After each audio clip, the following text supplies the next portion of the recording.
is taken from the Novi Shoftim, and it tells us of the birth of Shimshon HaGibor, the judge of Israel, Shimshon, and the connection, the obvious connection to the Parsha is the fact that Shimshon was a Nazir, and in the Haftorah, and rather in the Torah reading, we have the Parsha of Noso, which also speaks about a Nazir, and therefore that's the connection. But we'll see as we learn the Parsha, the Haftorah, that there are other possible connections as well, as there always are in the Nevi'im.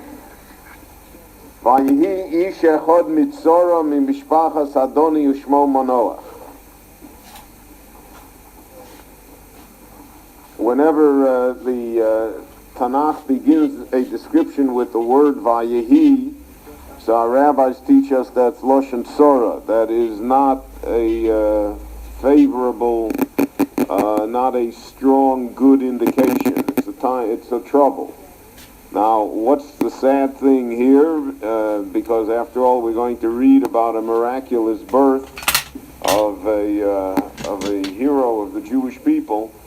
But the sad thing is the story of Shimshon himself. Shimshon is one of the heroes in the Tanakh, and most of the heroes in the Tanakh are not, how shall I put it, they're not unblemished. They are not completely heroic. The true hero is human, and in being human, then there are problems. And the Tanakh, unlike later day Jewish publications and authors, etc., the Tanakh not only never hid the human quality and the human failings, but even to a certain extent emphasized them so that we would have a relationship to the people in the Tanakh. We would be able to empathize with them and understand them and identify with them and deal with them. And that's why all the characters of the Tanakh are so alive, and that's why they have survived the test of time. When you create people, plastic people, they do not survive the test of time. You invent the person in your image of what you think perfection is, but since that's not the real person, then eventually there will come generations that will be unable to identify with them. So somebody who saw a great person is able to still identify with him, even if he builds up an image which is glorified and even inaccurate, but nevertheless he's able to have that relationship. But someone who never saw that person and is given that image, then it's very hard to deal with. That's the problem with official histories. Every king of England had an official historian, the Tsars of Russia. But those histories are worth nothing because they never did anything wrong. And they never were human, and they never succumbed to temptation, and the king was always wise and good and great, and so then how come the world is the mess that it is? In the Tanakh, that does not exist. The Tanakh, if anything, the Tanakh, between the Tanakh and the Talmud, there's nobody that gets out unscathed. And the reason behind that is because that's how the person becomes real. So Shimshon is a tragic figure. He's a heroic figure, but he's a tragic figure. Because he comes to a bitter and unforgiving end. His life is not a story of triumph. And even though he has all of these great qualities, and he was the person of enormous stature in every way possible, nevertheless, and that's always the nevertheless, that minimizes and humanizes and many times makes tragic the story of the person. So here is his father. Vayi ish echad, there was one man mitzora. Tzora is the name of a town. So even though it's spelled with an I and it already has a connotation to it. Ushmo Manoach, and his name was Manoach. Manoach is the male form of the female name Menucha.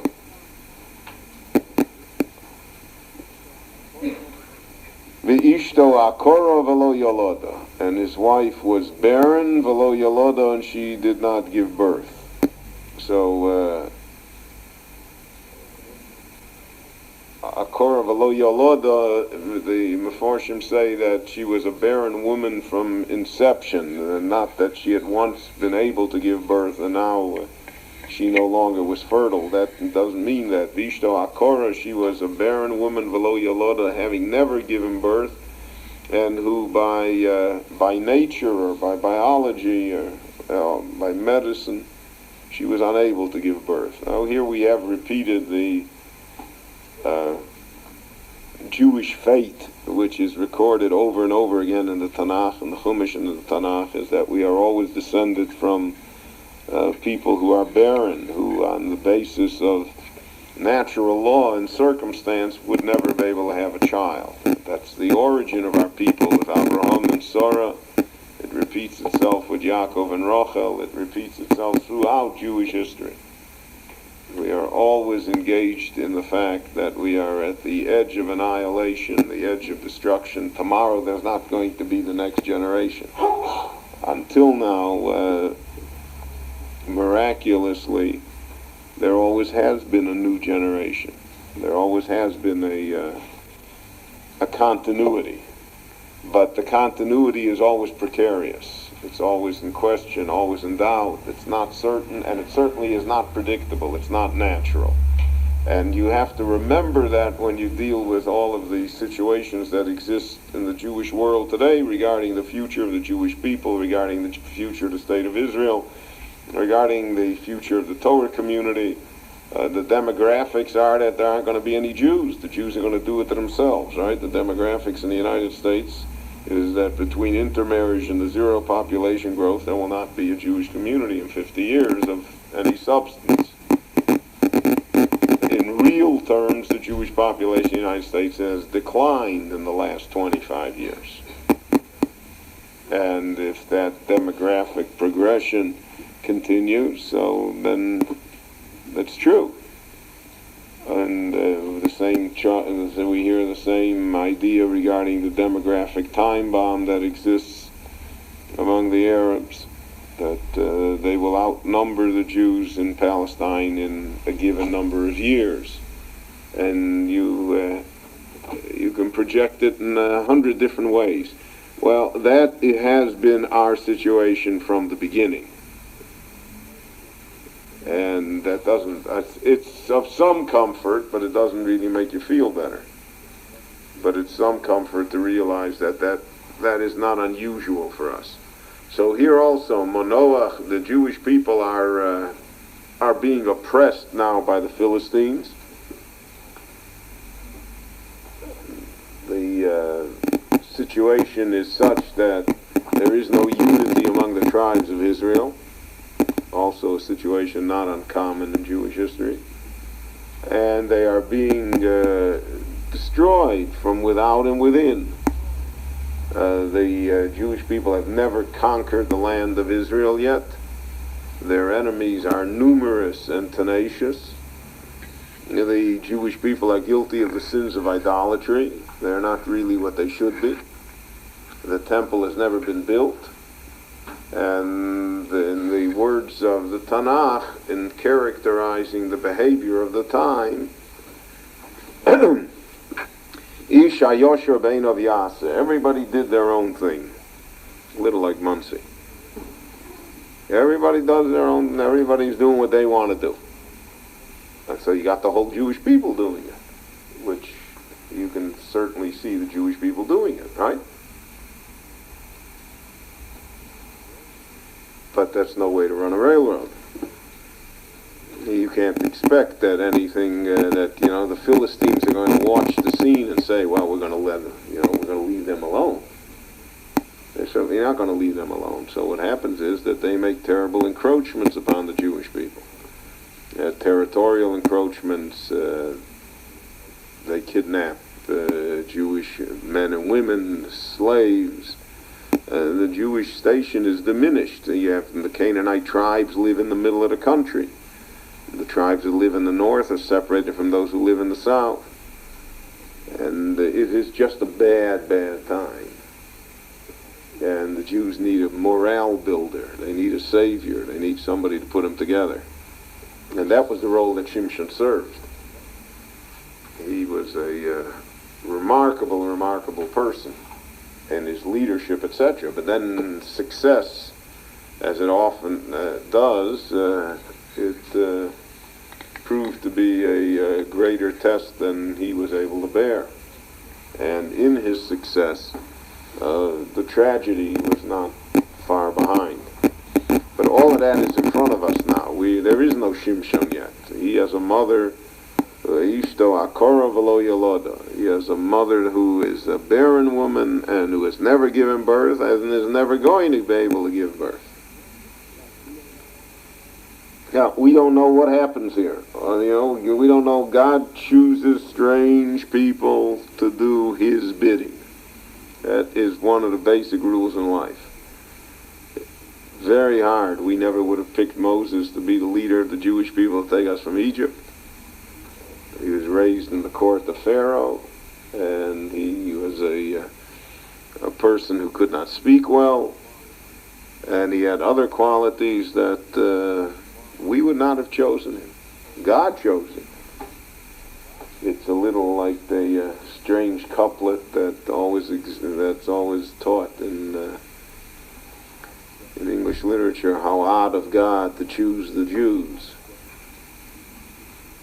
So within the Jewish people, God does also very odd things.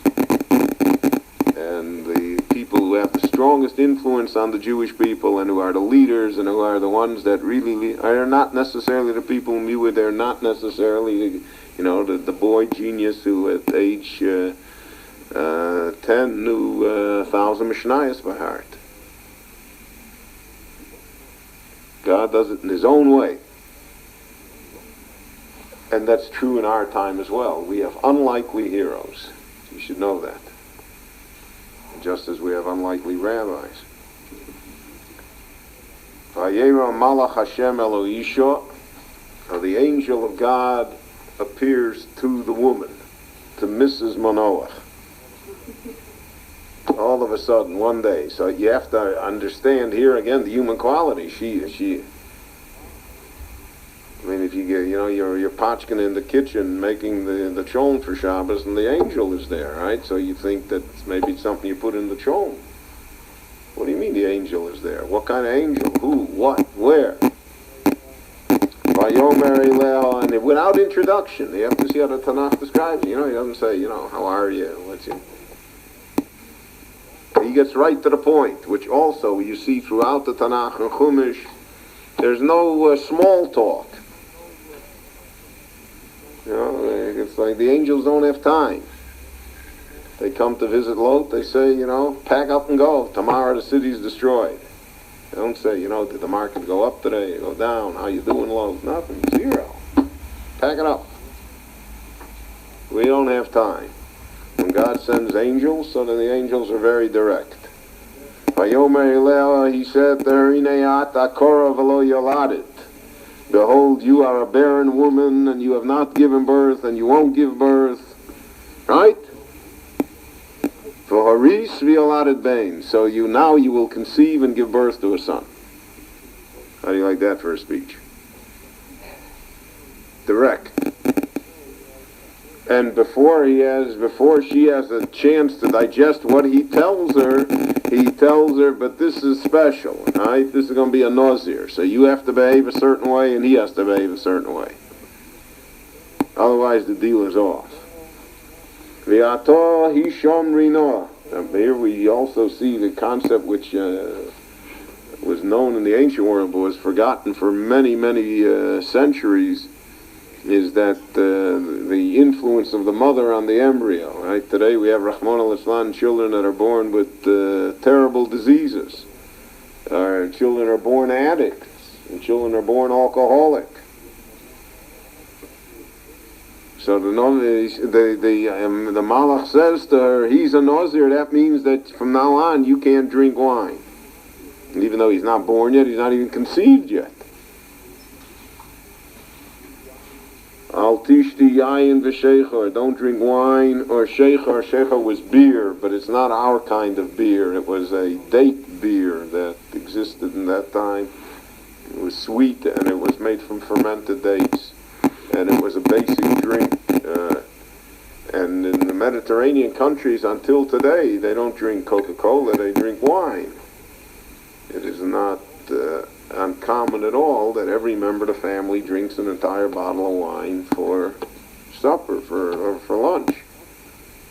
And France sends all the Perrier water here. Al tochli kol tomei, and do not eat things that are unclean.